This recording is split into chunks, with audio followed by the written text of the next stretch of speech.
When you hear people in the community talk about Officer Breanne Leith, they talk about her heart.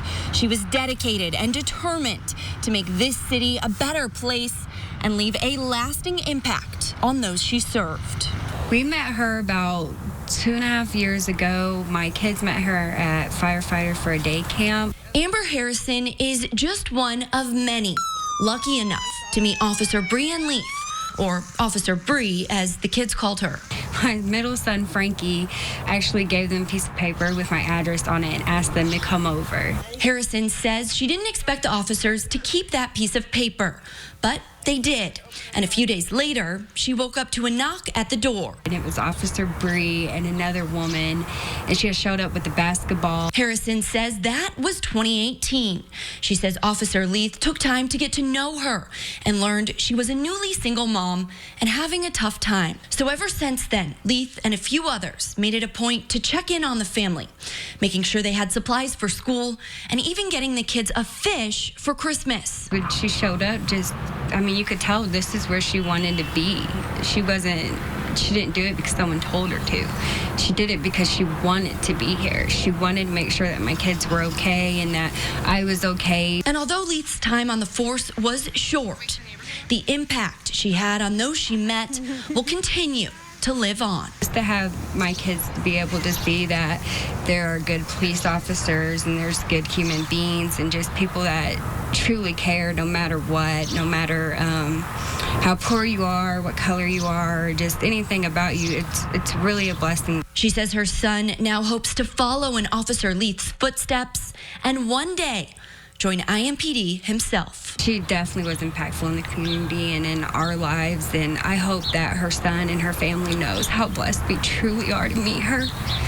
Truly blessed to meet her. Working for you, Megan Sanctorum, RTV 6. An official memorial fund has been established for fallen IMPD officer Breanne Leith. The fund will help with funeral arrangements and to establish a trust for her young son. If you want to help, we have a link to the site you'll need. It's up in this story and theindychannel.com. Unfortunately, in Indianapolis, we have had to do this too many times.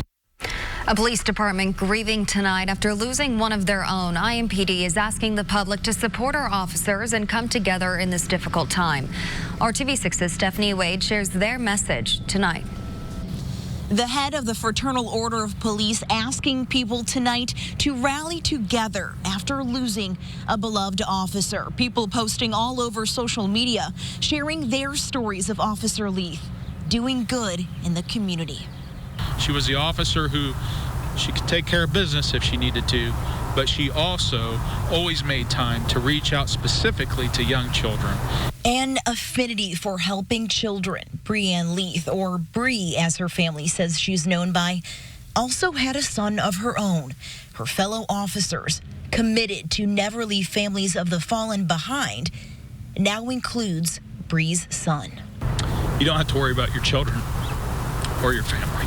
So we will thoroughly uphold that, and he will remain a part of this family. He just inherited thousands of mom and dads. So her family says Bree had a lifelong desire to serve this community.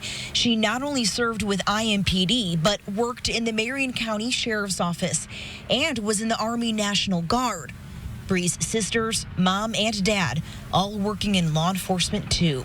Rick Snyder says she wasn't just a hero for what happened yesterday, but for what she did on a daily basis, fulfilling the image of what he calls a peace officer.